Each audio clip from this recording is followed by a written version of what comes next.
Hello amis runners et salut ma team TomTom qui préparait le marathon de Paris 2016. Alors, je voulais faire un petit point avec vous sur la moitié de notre entraînement. Nous arrivons à la 5e séance, donc c'est la 5e vidéo. Voilà, je vais revenir avec vous sur la première partie. Je vais vous expliquer la deuxième partie du plan d'entraînement et notamment ce que ça va vous apporter.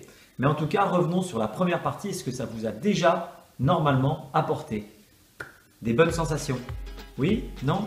J'espère que vous en avez tous. En l'occurrence, moi j'en ai eu. Je vous ai fait un petit post là sur les sensations que j'ai eues et j'ai gagné à peu près 2 km/h pour un même battement cardio.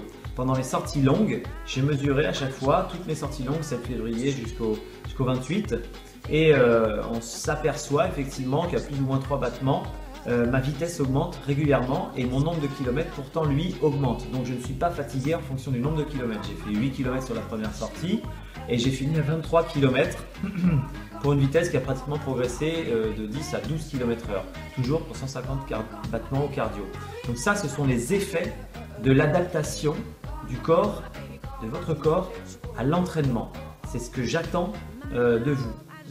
Ces bonnes sensations. Donc j'aimerais bien que vous m'envoyiez vos données sur les premières sorties, que j'analyse et que je vois un petit peu ce que ça donne. Parce qu'une séance, en fait, le secret d'un plan d'entraînement, c'est pas la qualité en tant que telle du plan. Ils sont tous à peu près bien faits. C'est surtout la capacité, votre capacité à récupérer entre les séances d'entraînement. Donc, soit vous connaissez super bien et vous choisissez le bon plan pour vous, soit vous avez du bol de choisir un bon plan parce que ça peut arriver, soit vous faites appel à un coach, welcome, qui peut vous aider à réguler et à ajuster les petits moments de fatigue. N'hésitez pas à vous servir de l'avant-dernier doc que je vous ai proposé sur les sensations données cardio. En fonction de ça, vous pouvez être à même d'ajuster vous-même. Ok ? Ça, c'était la première partie. Donc, vous avez remarqué aussi une chose, c'est que ma progression, elle est en dents de scie. Donc, ne faiblissez pas, ne vous démoralisez pas, c'est normal. Il y a des moments où on va progresser, on va se sentir super bien, puis pam, à un moment donné, ça va régresser un petit peu. Puis finalement, la semaine d'après, ça ira mieux, etc. C'est comme ça qu'on progresse en running. Cette 5e semaine, ou 6e, elle est faite pour le repos. C'est une semaine de récupération. Ça ne veut pas dire qu'on ne va rien faire. On va faire 2 sorties en endurance fondamentale. On va travailler sur un sport ludique. Voilà, on va entretenir notre corps. On va ne pas le laisser se reposer. On va lui permettre de récupérer. Donc la récupération, c'est l'aider par des douches glacées, par des massages à l'arnica, par tout ce que vous connaissez, à reconstituer ses fibres musculaires, tendineuses, et laisser un petit peu le cœur se reposer pour attaquer cette seconde partie. La seconde partie, elle, va continuer ce développement en volume qu'on a commencé, donc l'aérobie. Donc vous allez courir et parcourir encore plus de kilomètres. Donc Pauline, hein, tu as battu ton record sur semi, tu commences à enchaîner les distances, c'est parfait.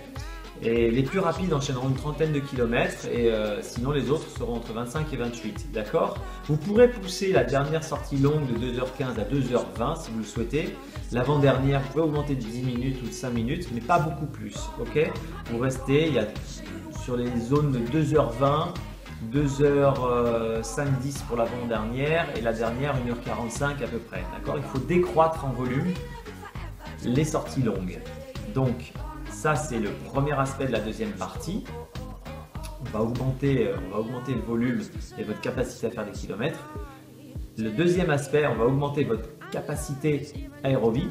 Donc, c'est dans votre puissance aérobie, c'est-à-dire que vous allez faire des 5 x 1000, 3 x 10 minutes. Donc, c'est votre capacité à envoyer votre puissance dans la course. C'est-à-dire maintenir cette vitesse et cette allure. Et on va aussi travailler le mental avec des petits 400 mètres que l'on n'oublie pas, qui sont régulièrement là, pour nous rappeler qu'il faut aussi bosser un petit peu le mental. Je reviens sur vos sorties longues. Dans vos sorties longues, il est important d'une part de vous mettre en condition, comme pour le jour J de la course. Donc vous faites vos stocks de glucides 2 jours avant, vous mangez des pâtes ou du riz al dente, donc au blé complet ou semi-complet, d'accord? le matin de la course, vous ne changez pas vos habitudes. Vous prenez un petit déj normal, vous n'en prenez pas. Je ne suis pas trop pour le fait de ne pas en prendre, mais ne changez pas vos habitudes. Vous allez recharger vos stocks et ça suffit.